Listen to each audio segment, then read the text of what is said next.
thank the organizers of this meeting, especially Al-Najat and the association La Plume, who made it easier for me to come here and discuss about these very important issues. Before getting into the real subject, first of all, I would like to insist a little bit on the Sustainable Development Objectives, because this is what we're talking about. The previous speakers have already touched upon the question, but I would like to indicate that in last July, there was a high-level meeting, political forum on Sustainable Development Objectives. 47 countries have submitted their report. And during that meeting, the delegation of Chad, through our Minister of Economy and Planning and Economic Planning, committed himself to present the report for Chad in 2017. As you know, the report of Chad will be based on human development, and this is why I have shown interest in the field of education, that is a key sector which conditions the other sectors. Education is key, because if you miss education, then you miss everything. This is why in my presentation I will be talking much about education, although I will not be losing sight of the other sectors, because in Chad the Sustainable Development Goals have not really been taken into account yet in the National Development Plan. On the four major issues that are the increasing of national unity, good governance and rule of law, a diversified economy and competitive economy, and the improvement of life quality for the populations. So, in the National Development Plan for 2017-2021, the other aspects are taken into account. So, I wanted to specify this before going into the subject. Our contribution in this field is the following. We said that Chad has made international commitments in this field. The program of support to education, the strategies for a universal schooling, and our commitments are consistent with the commitment we made in New York, and that are in conformity with the Sustainable Development Goals. And what Chad has a population of approximately 13 million people, and according to the Human Development Index, Chad is the 184th country. So we are facing real challenges in this field. 25, the school life expectancy is low. Many children are not going to the end of a school cycle. So Chad has massively invested in this field. So the contribution in this field represents 13% of the national budget, approximately. And our aim is to reach 4% of the budget. This situation has brought the Parliament to investigate all over the country, and that has shown that the school system is breaking down. And we have represented that here through a ratio of 150 school children per class. And schooling in Chad is crumbling down completely. So this is the result of a parliamentary investigation that has been carried out recently. This situation shows a critical situation because in the Chad Lake Basin, you have huge problems. There is insufficiency of human resources, especially qualified human resources are not adequate. To illustrate what I am saying, you have rural schools that are built with thatch, and they have to be rebuilt every year. So these are the conditions in which the children are studying in Chad. You also have critical conditions apart from this complicated situation with the high temperature, 45 degrees centigrade, and the working conditions of the teachers is very bad. There is a lack of teaching books, so it is very difficult to work under such circumstances. But with the massive investment carried out by the government, improvements have been made. And now 1/5, which is 20% of the schools, are built in strong material. And also in Chad, Arabic teaching schools have an important place, and I would like to talk about that. The Quranic school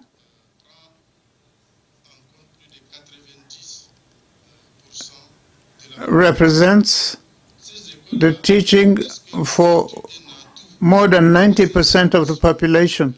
Now, I'd like to know if this is an asset.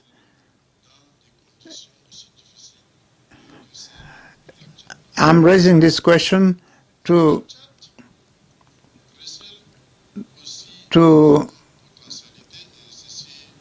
hear the response. But there are also potentials in the Lac Chad Basin. Previous speakers have mentioned those potentialities. There are many opportunities. Since 2012, with the problem of Boko Haram, the situation has become more critical. And the neighboring countries are suffering from that situation. In this case, the country has to meet the other demands of the population, but also there are other aspects apart from the problem of education. There are other sectors on which the living condition of the population depend and which has been affected. So we highlighted the 23 regions, and in that case, Chad Lake is last in the field of education in that area. As we have indicated, there are huge potentials in the area, but as the ambassador of Cameroon indicated, Chad has lost 90% of its potentials, not only because of climate change, but also because of the activity of humans. The repeated attacks of Boko Haram has obliged many populations to flee to other regions. And also, we have the problem of refugees and internally displaced persons. So in the field of education, the needs are huge, and we cannot meet the requirements in that field. The Quranic school that I have just mentioned could be a solution, but it is not progressing because there is need for training in that field. Under such circumstances, very difficult circumstances, we have made some recommendations that you can see and analyze. We have to reshuffle the whole system.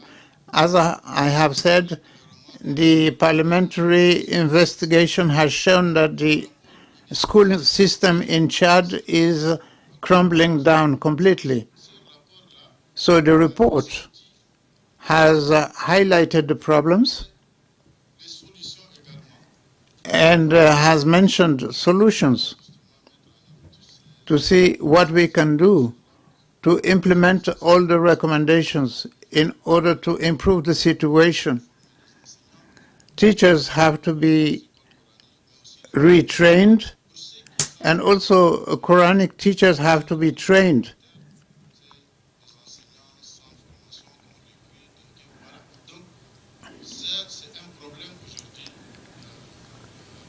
This is a real problem today in Chad. There is also the difficulties tied to the climatic conditions and the schools that are built with bad material. How to do in this situation? So we need to launch an appeal to our partners. You also have schooling for nomadic children and island and children living in the islands. And also there is action needed for the promotion of girl schooling. We also need to create employment in order to keep the population in place. Finally, there is an alarming fact that I have to highlight. 70% of the schools are built in non-durable materials, and the Association of School-Going Children and the public administration do not have the ability to rebuild the schools. Plus, 50% of the teachers are not qualified teachers. They do not have the right training.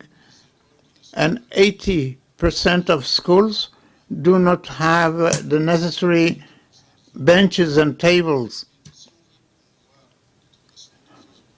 If we are to promote the education of children, we are bound to change that situation. And this situation goes beyond the ability of the government. We need a local and regional cooperation, but also international cooperation, because the means of the government by themselves would not be enough. And therefore, we are calling on our partners to help us to face this situation. So it is objective 4, education, that I have been talking about, but there are also the other sectors.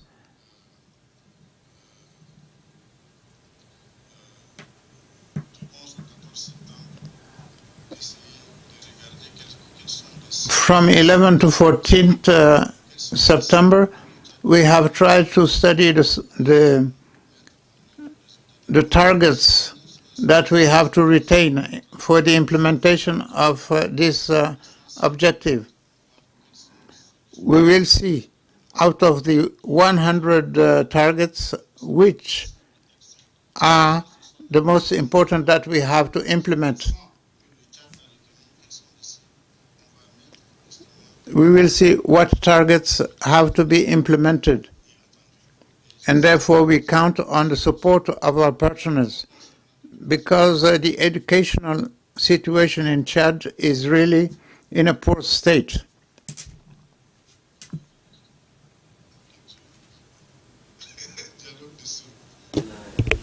Vous voulez Non, je disais c'est la conclusion. Je suis en train de conclure. Actually, I'm concluding. I was launching an appeal to our partners. Therefore, I thank you very much, and I am expecting your reaction. Thank you. Well, thank you very much, because we have other speakers and we have very short time, and theoretically we're going to have lunch in 5 minutes, and we have 3 more speakers, so I don't know how we're going to do that, but thank you very much. And if anybody would like to talk to him privately, he's available all over. Thank you. Merci beaucoup. Yeah, thank you very much.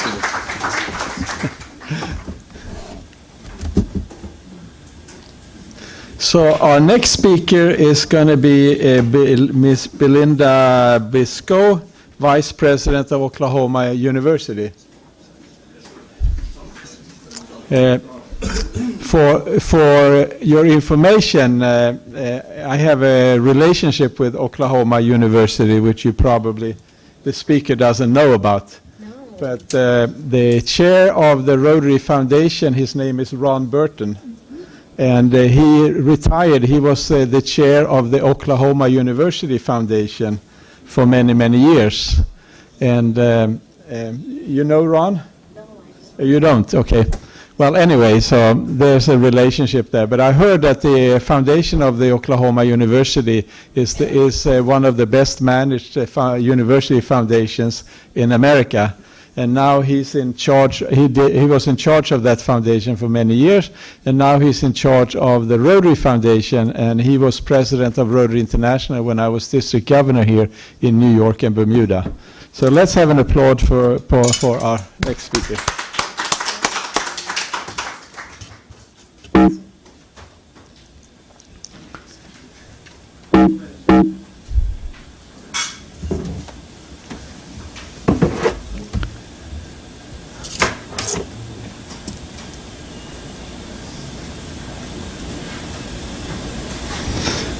Technology can sometimes be challenging.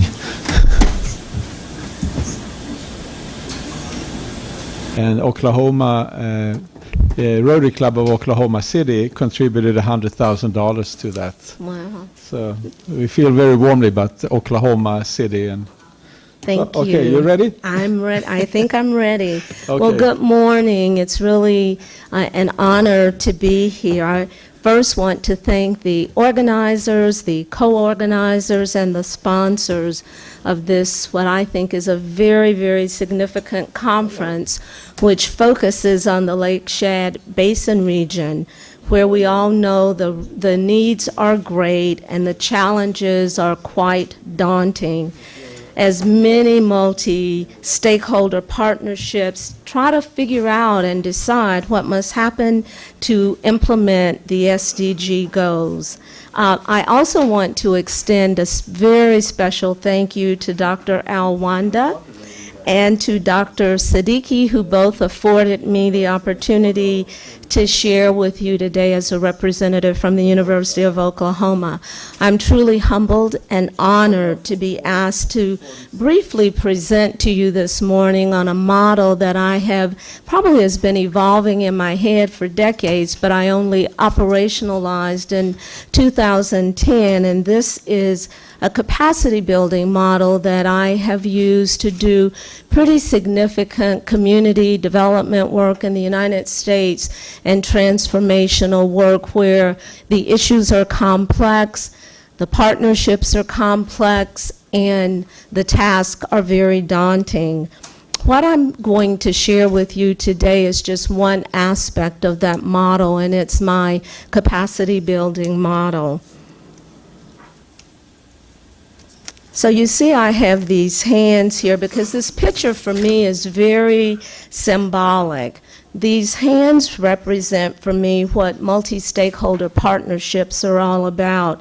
And we all know it's about people, it's about organizations that are coming together with their diverse talents, their diverse skills and perspectives, working together towards common goals. And we know that sounds simple, but at its core, with us humans, these issues are very complex.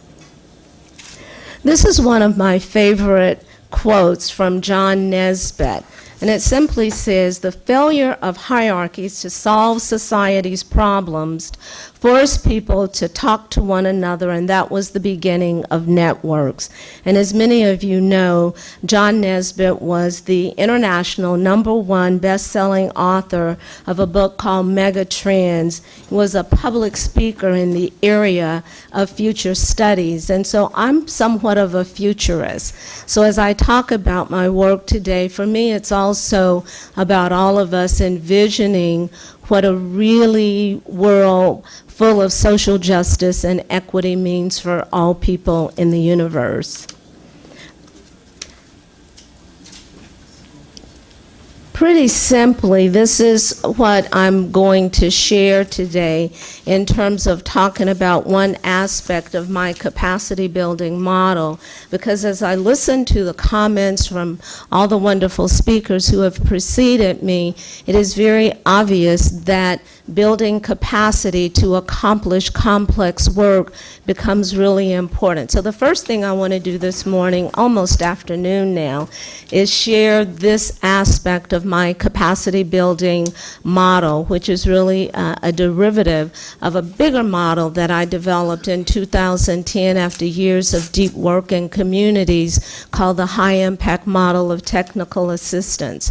And so I'm going to talk a little bit about some of those foundational strategies that serve as the foundation. We all know that relationship building is a key piece of that, and then the need sensing piece, and we heard a lot of that today, really being able to understand what the various needs of a country or a community are, and then assessing readiness. Are people ready to move forward with the rigorous, sometimes complex changes that must occur? The various aspects of capacity building of my model are in front of you: human capacity, organizational, structural, material, and political. And one of the things I want to say at the onset, I'm probably not going to say anything that people have not done.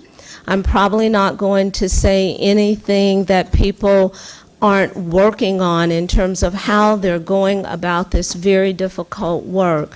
For me, what this model does is it gives people a frame which to organize their thinking and a frame to organize the way they go about thinking about the work they're already doing. I'm a research psychologist by training, and often when people get to good outcomes, I will say, how did you arrive at that?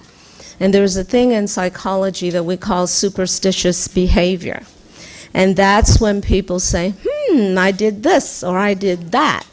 But they haven't really often thought about all the moving parts and how all those moving parts came together to help them tackle those complex problems. So in the little bit of time that I'm just now being told that I have, I'm going to try to rush through some of this with you. So this is the basic framework.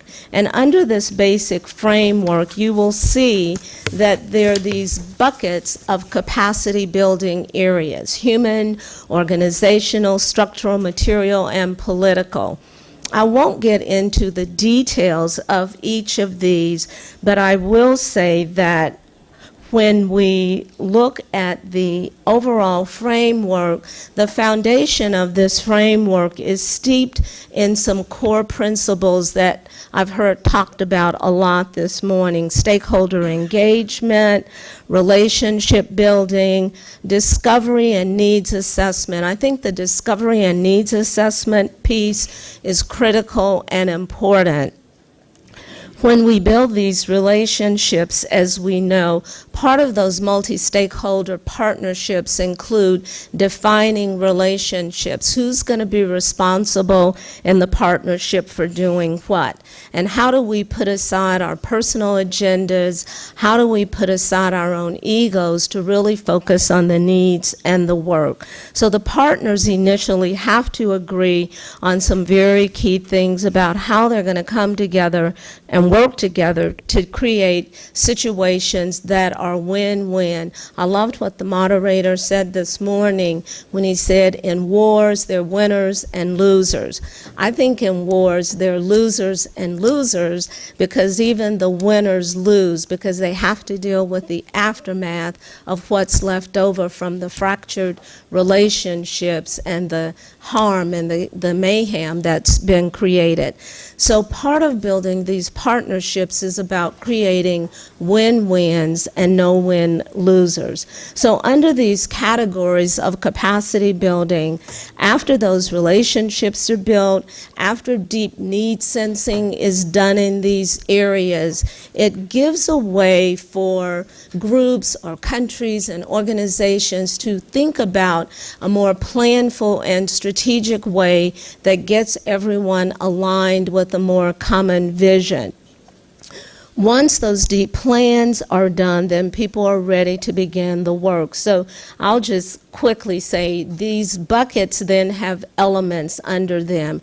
When I talk about building human capacity, one of the first questions that I'm asking is the leadership ready to assume the responsibilities that must be taken? Are they ready to make the decisions? Do they have the authority to make the decisions? And is the leadership able to bring the right focus to what needs to be done? So under each of these areas, you will see elements of what has to be assessed in a need sensing process to begin to get a deep sense of what needs to be built to effect change.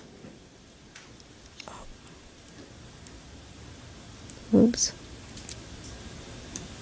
I'm not sure this is.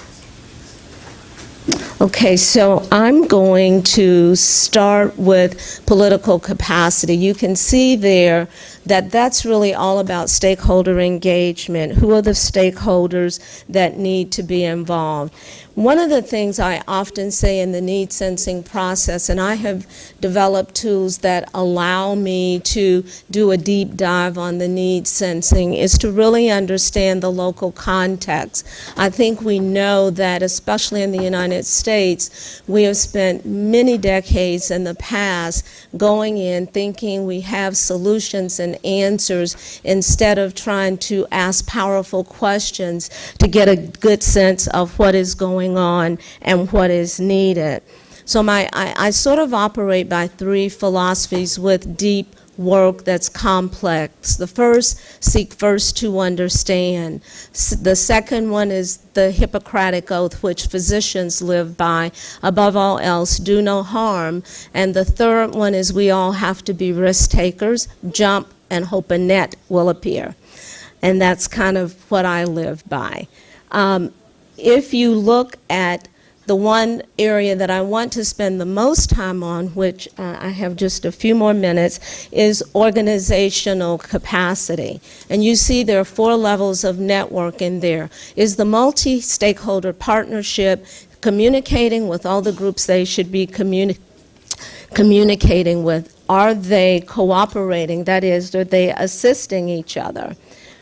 So when I talk about collaboration, which is where I want to say the most, for me, collaboration is not just about people coming together, but it really is about people creating something new and different that didn't exist before. That means there has to be give and take.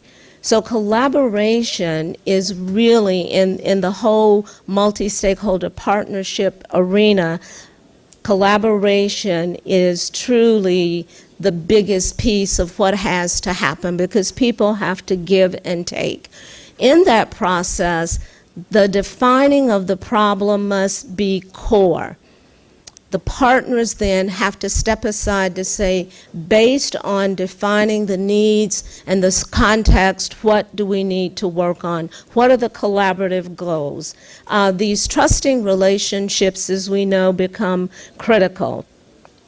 And then we have to assess what we're doing, because without that assessment and ongoing looking at whether or not what we're doing is working, we probably will not accomplish what we need to do. This is a book that was written by Hansen in 2009, and as I bring my remarks to a close, and I wish I'd had more time, there are a couple of things I want to say. While we can talk about accomplishing really big goals, at the end of the day, the collaborative leader is key to this process. The collaborative leader must redefine success from narrow agendas to bigger goals. The collaborative leader has to move from an autocratic approach to an inclusive decision-making approach. And as one who started a transitional school years ago for homeless kids and their families, I can tell you there was infighting, there were all kinds of things going on. But as that collaborative leader, I had to find a way to bring people together to mediate that. That school now has kids who were formerly homeless in college, so it's the collaborative leader that has to move the group from being, from blaming to being accountable. The other thing that the research tells us is that the kinds of things that interfere with a collaborative leadership style is when the collaborative leader is power hungry, when there is arrogance, when there is defensiveness, and when we allow our egos to get in the way of the work that needs to be done. So understanding what multi-stake partnerships involve relative to what the role of that collaborative leader is, I think, is essential to success. Very simply, these are just some of the benefits, and I don't have to go on about that, because we all know that when we can create realities that result in change, it's for the benefit of the collective. This is kind of my funny slide about the power of collaboration and multi-stakeholder partnerships in terms of this is what happens when we work together. I want to end with a few quotes, and this is a quote from the former Justice Sandra Day O'Connor, who was the first woman in the United States Supreme Court. And she once said, "We don't accomplish anything in this world alone, and whatever happens is the result of the whole tapestry of one's life and all the weavings of individual threads from one to another that create something." And I think that's a powerful quote. And this is Belinda's quote. I have come up with what I call the gold standard for civility. And in my mind, as we begin to tackle complex problems in the world, we have to ask ourselves, have we met this gold standard? Are all groups and individuals in our world treated with dignity and respect? And as we evolve, and I think all of us and all of our countries are evolving, because until we can say yes to that question, which is my gold standard for civility, then I think we are still moving in a direction where we're trying to achieve that. And so I end with the slide that I started with, and I've gone through this really, really quickly, but it's my way of reminding us that learning to create multi-stakeholder partnerships and collaborating is about building new and different castles in the sandbox together. I think we're all smarter than a kindergartner, and they do this very well when they're in their sandboxes. And so I'd like to leave you with just thinking about what it takes to truly operationalize and implement this work, because we can talk about it in academic ways, we can talk about it in visionary ways, but ultimately how we as humans come together to implement, operationalize these SDGs and implement them in a way that moves us beyond the challenges, beyond the barriers. Figuring out ways to tackle those is critical, in my opinion, to knocking down the barriers. I will just say, as a young woman and a child who grew up in the segregated South, social justice and equity are huge issues for me at a personal and professional level, and my hope and wish is that we continue to meet, we continue to come together to figure out how we arrive at that gold standard of equity and social justice, civility for all. Thank you. Thank you. Thank you very much. And we have the ability to put your presentation on the internet, Oh, so good. people can study it in more detail. Great, thank And you. I would say, in response to segregation, to me it's about intellectual resources. Segregation means that we reduce our intellectual resources. Absolutely. And society will work on half the machinery. That's exactly right. And that's also discrimination against women is the same thing, 50%, you know. So when you look at the society that are most successful in the world, they also have the most equality between men and women. Right. But And thank- one last thing, and I know he's pulling the cord here. Yeah. We are co-organizing on February 20th, is it? 13th and 14th, a conference at the UN that's strictly focused on multi-stakeholder partnerships. I'd love to be able to get everyone's email address here. Some of the folks here are co-organizers of that event with us as well. And so we will send out information and ensure that you all get an invitation. Okay. Again, thank you for your time. Thank you very much. And our next speaker again will be Mr. Jaber Al-Wandach. You're on for the next as the next speaker, so.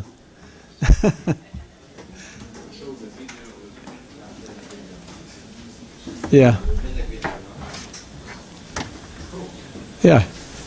Please come up to the stage again. Thank you again. Welcome again. Thank you. We have about 10 minutes, I would say. People would like to eat, you know.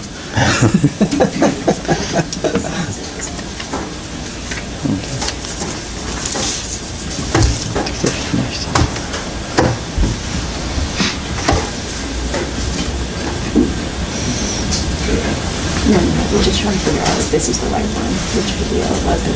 ABCD. Hello. I know, not ABCD. This This is the video. Java. Yeah, that's fine. That's right. Northeast corner. Okay. Fifth row.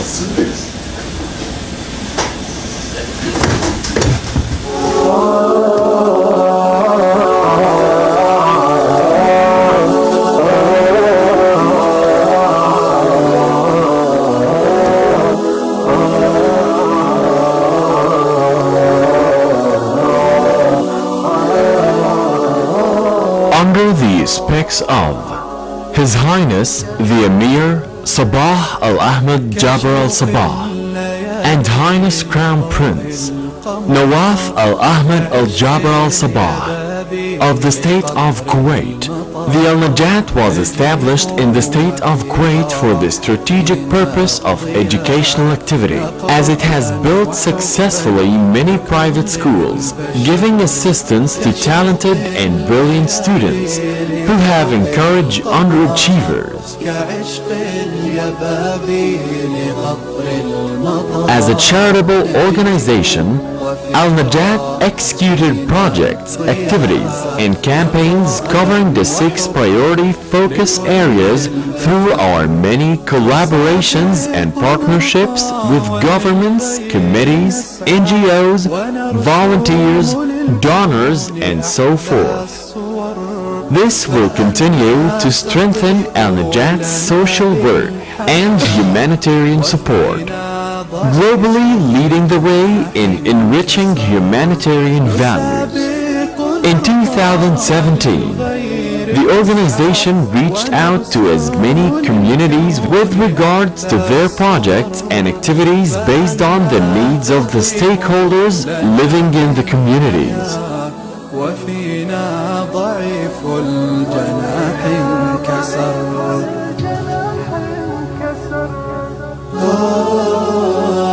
نشكر جمعية النجاة الخيرية ونشكر شعب الكويت على هذه المساعدات، ولكم جزيل الشكر والتقدير.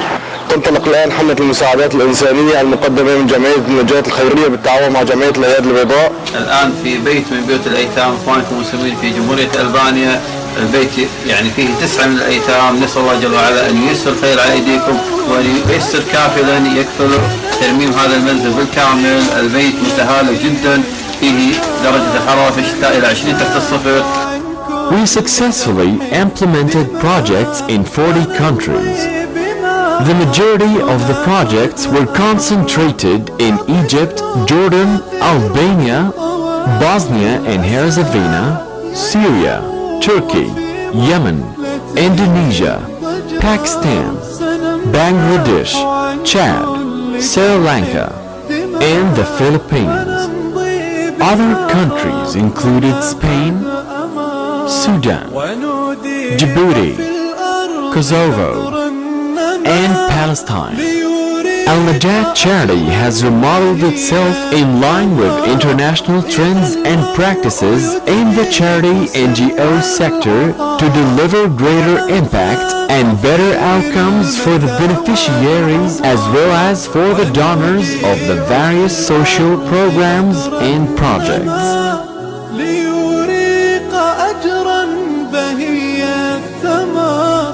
In 2017, over 56 million USD was spent on projects, 360,209 completed projects in over 40 countries, with over 34 nationalities in the workforce.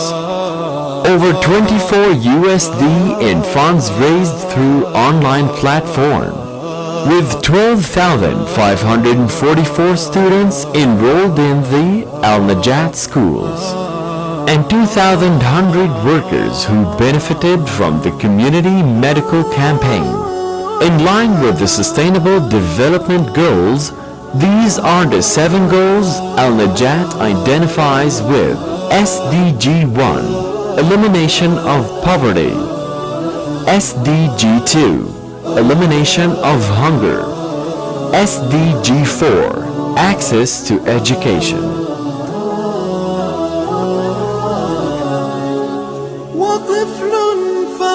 SDG 6, access to safe water and sanitation, and sound management of freshwater ecosystems are essential to human health and to environmental sustainability and economic prosperity.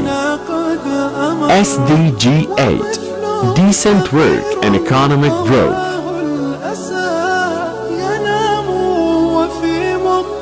SDG 17, partnerships for the goals. ونمضي بما ربنا قد أمر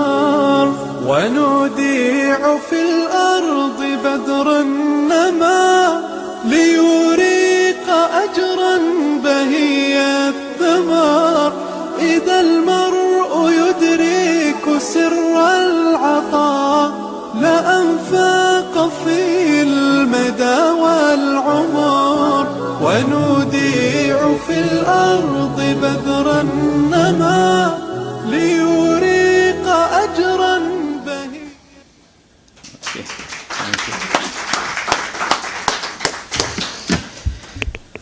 أشكركم أولا، وأحب أن أنتظر الترجمة. أوكي، كأن الترجمة فيها الصوت واضح.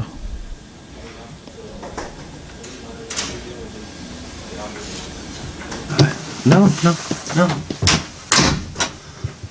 أوكي أبوش.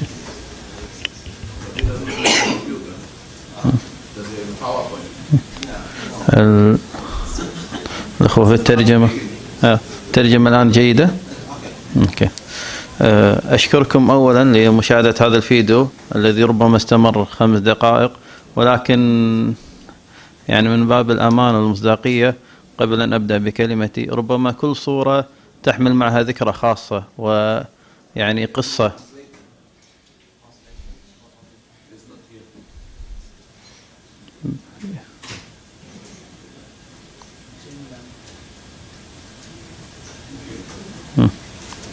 اوكي الترجمة.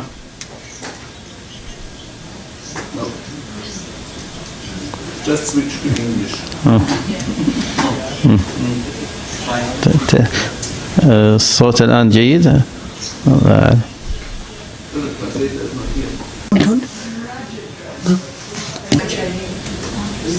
Magic can translate.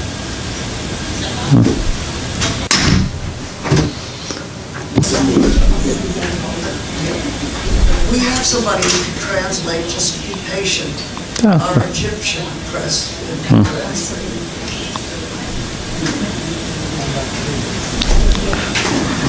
أحب أولا كما قلت قبل أن أبدأ بالكلمة أوكي أن أتكلم عن موضوع As I was saying, I wanted to talk about the video. The video, as you can see, is 5 minutes, and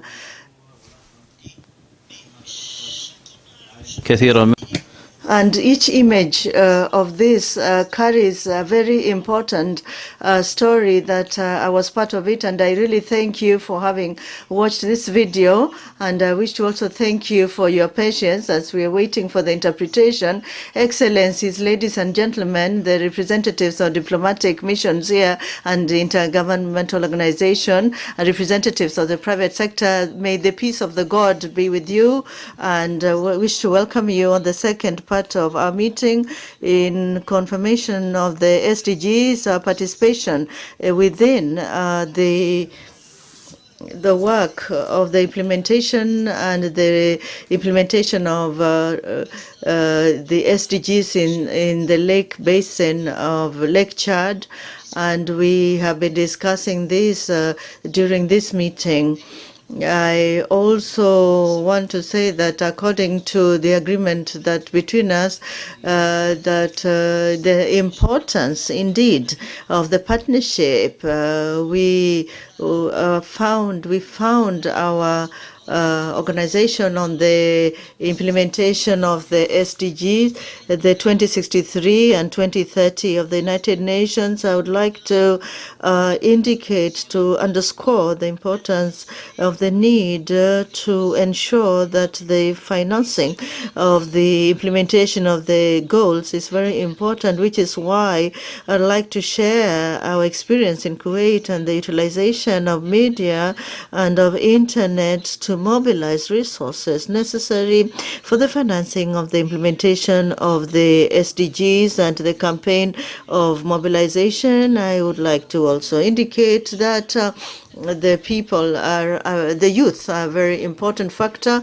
of the youth, and in the implementation of the SDGs and the campaign, the traditional campaigns are no longer important in this regard, because Media, for example, is an important tool, the publicity, the community outreach, but there are also other resources that are human resources, the youth and volunteers that are required. Allow me to share with you an experience of my association in collaboration with a group of youth and volunteers that had a very great impact in the implementation of the Al Jannat. There were 3 campaigns. The very first one was to stay positive in order to bring help to families in need and to also cover the educational expenses.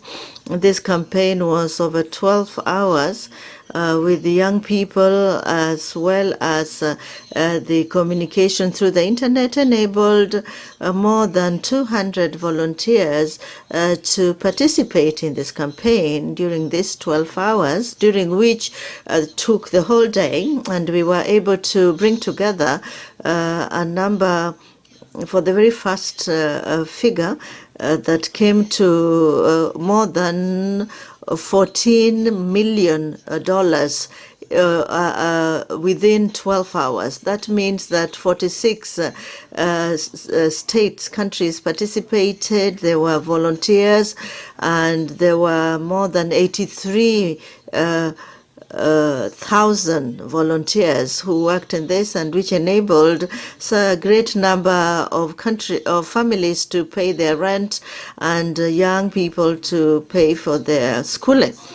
That is an example which is possible. This is a financial mobilization campaign that was managed by young people who are not professionals and nor of a publicity organization, but people who are motivated, young people that are motivated. Another one was called Imagine.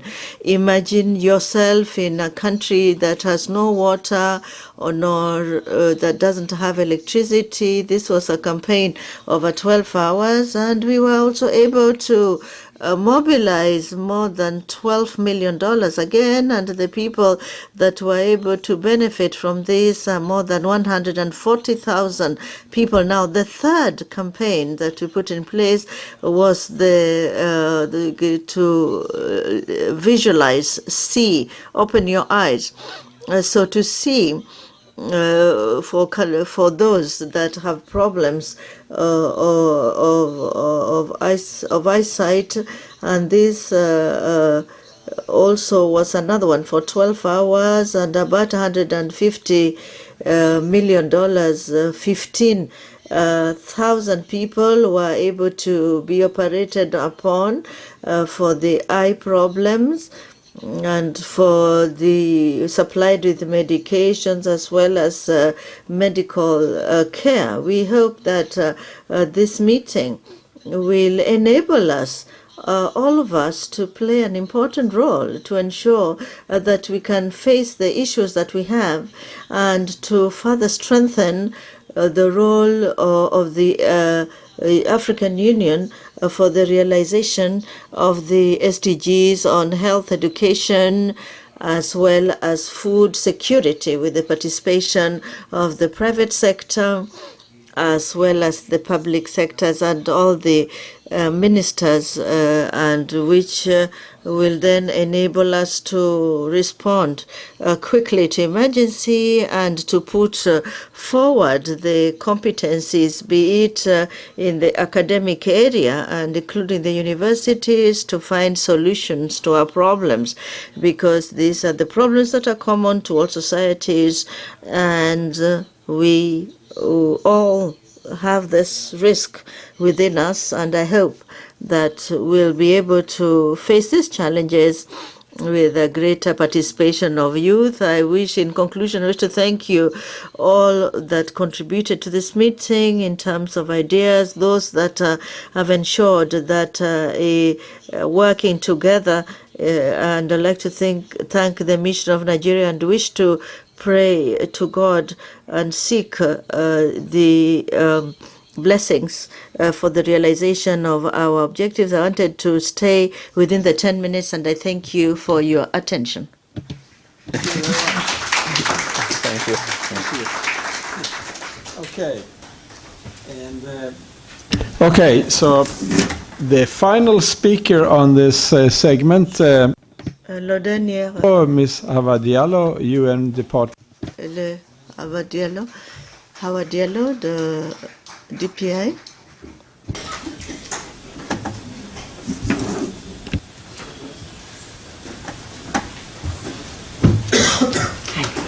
Thank you. We have about 10 minutes, is that okay? I'll do my best.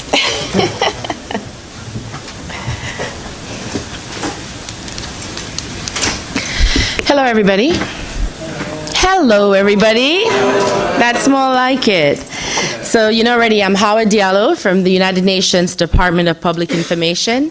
I proudly manage the NGO Relations Unit in that department, where we are on a daily basis supporting, engaging, and collaborating with NGOs. So I'm really honored to be here today. Really, before me, all the expertise and all the hard work of the people has come before me, so my job really is easy here. I want to really thank all the organizers for really inviting me to be part of this event, but especially my NGO colleagues. As I look at the banner, I see NGOs that have a relationship with DPI. I see Rotary International or Rotary chapters. Especially want to thank International Association for the Advancement of Innovative Approaches to Global Challenges, IAAI, who's also an important partner for DPI. So talking about the implementation of the 2030 Agenda for Sustainable Development in Africa means talking about the specific ways it may be applied to the region and its people. So in this respect, Agenda 2063, the Africa we want, which has been outlined by the African Union, takes into consideration the needs of African peoples and provides guidance for leaving no one behind, especially when talking about achieving the Sustainable Development Goals. So when you look at the two agendas, there are a lot of linkages. Both global and local agendas identify key areas for the region and the challenges which the region faces. Many of them have been elaborated already. And we know that there are specific things to the Lake Chad Basin region that these agendas need to take into consideration when it comes to implementation. I think the critical situation in the region really calls for urgent measures that need to be taken in the areas of safety, food security, protection of civilians, amid ongoing conflict. So some of the work that was just presented to us in the video is very much in line with what needs to be done and is being done.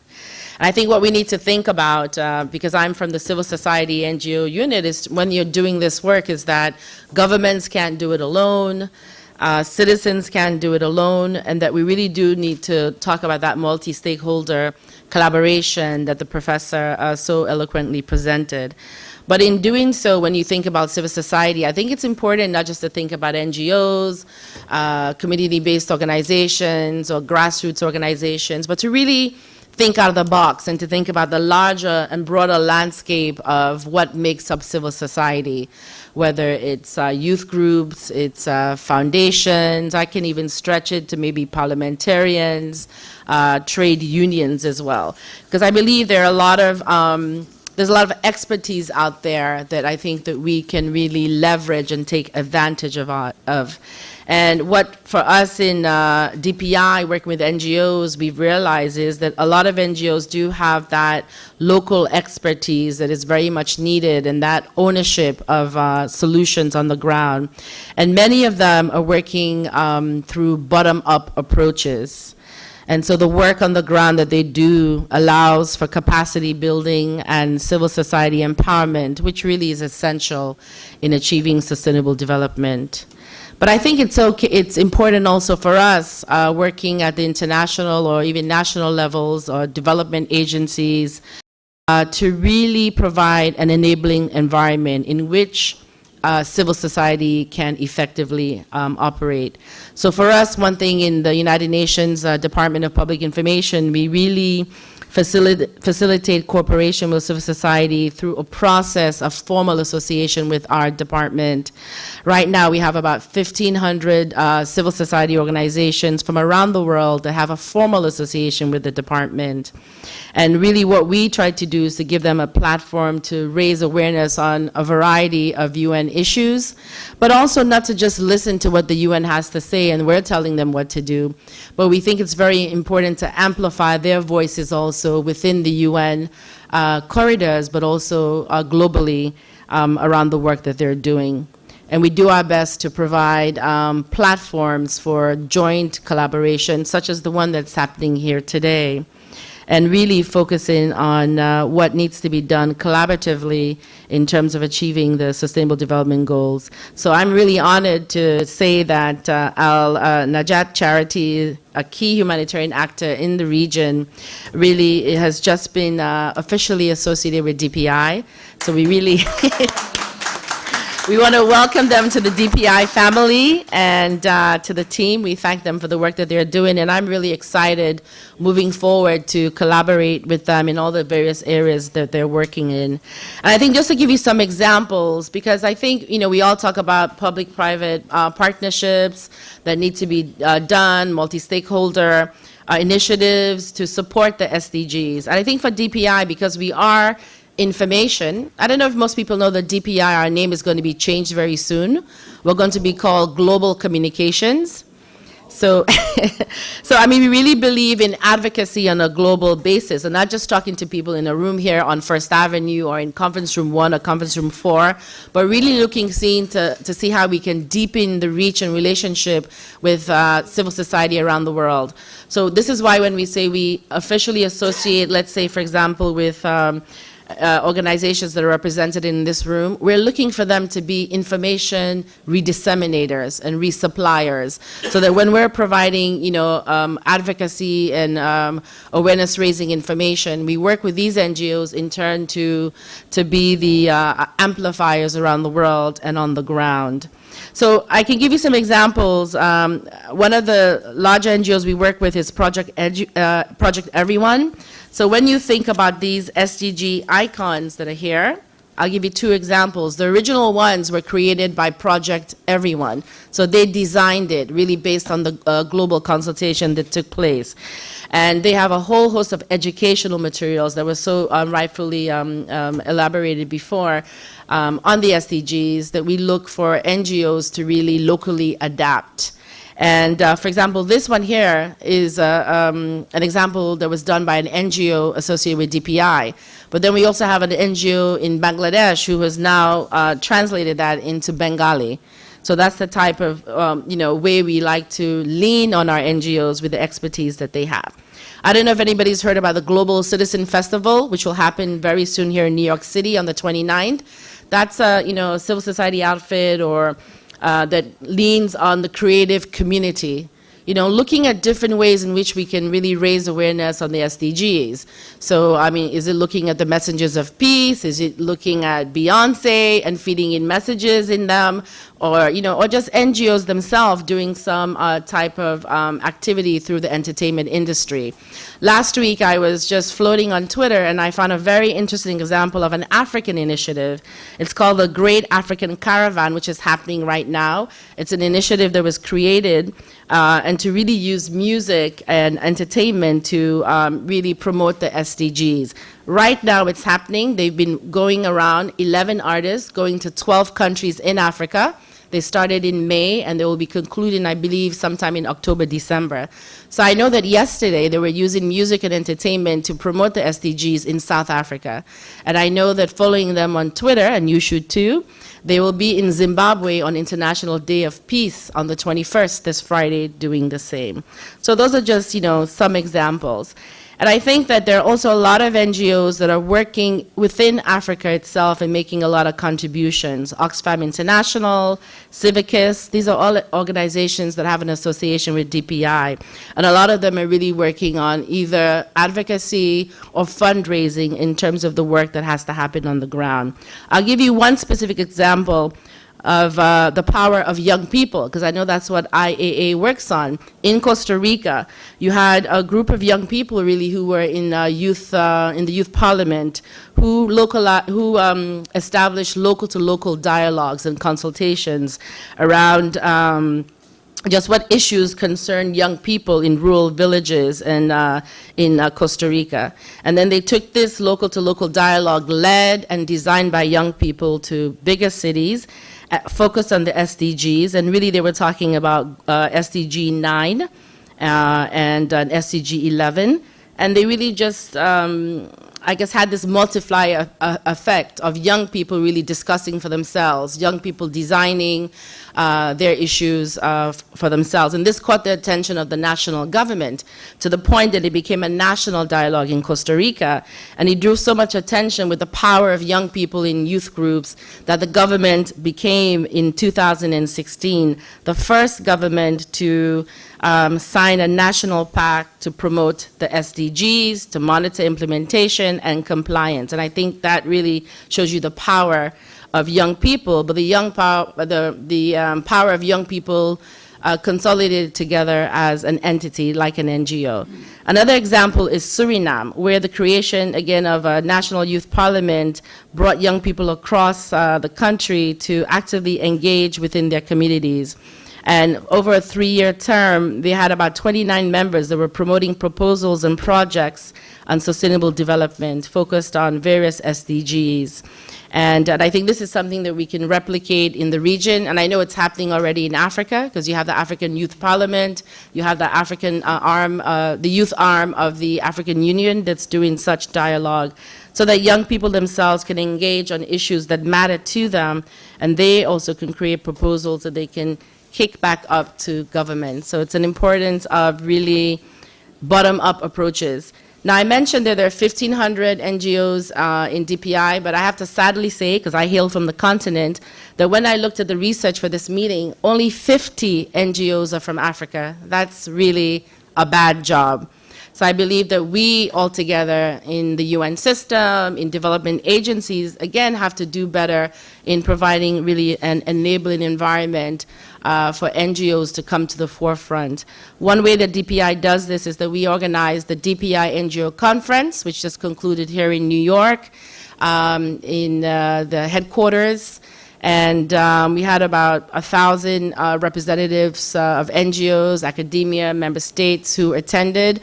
But one thing that was really a major issue was many people wanted to come, but they lacked financing to get here. So that's something I think that we need to work when we say providing an enabling environment. It's just not just the physical space. I'm glad to announce that the next conference for DPI will take place in Salt Lake City in the United States. So I really want to warmly invite all of you to attend as civil society representatives or as members of government. And it looks like most likely that topic will be on sustainability.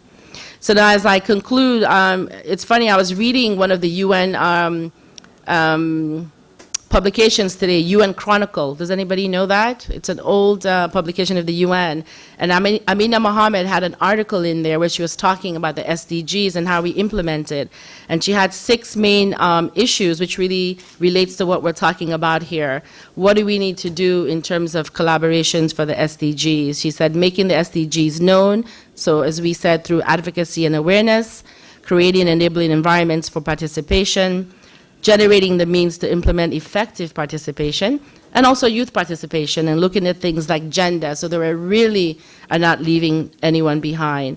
And as you know, if you listen to her and follow her, she's very big on promoting big data revolution. And then lastly, just really connecting all the interconnected agendas, because I feel as if we don't have to reinvent the wheel. All of us are doing these things already. I think it's important for us, even in the Chad region, to really look and see what's happening already, who's doing it good, who's doing it worse, what can we learn from, and looking to see how we can plug all our different programs together. So in DPI, I want to say that we warmly welcome you and we look forward to working with you. Again, I'm really honored to have been invited here. As I leave, I ask my colleague over here to give you another example of some of the work that NGOs or CSOs do on behalf of DPI. Again, this is a video that was created by Project Everyone when they launched the SDGs. So it doesn't have to be in print. We can use multimedia. We can have How fun. long is the video? It's 2 minutes, and I think you'll enjoy it. So let's roll. Okay. Let's see. What do you think? We have a plan. Well, Yes, it's on the internet, so. I guess we're going to have to eat quickly when we... Hey, we've got a problem here.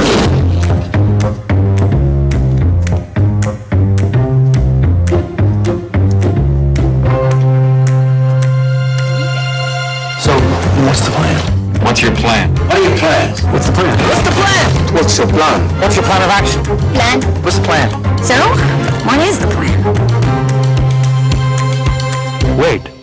I have a plan. I have a plan. I have a plan. That's the plan. I have a plan here. Oh, no, plan.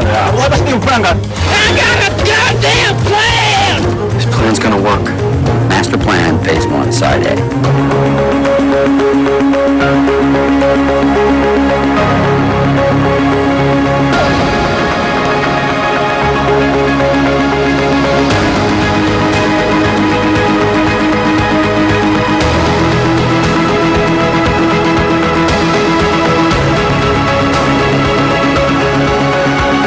I love everything about your plan. What's it say? It says, I love it when a plan comes together. So I ask you, do you have a plan? Let's go and translate it in other languages. Thank you.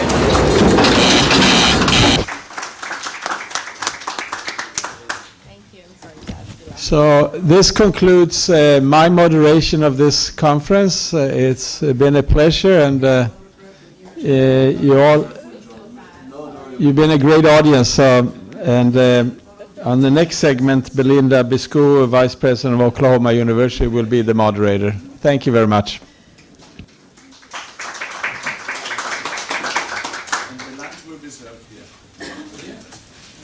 What?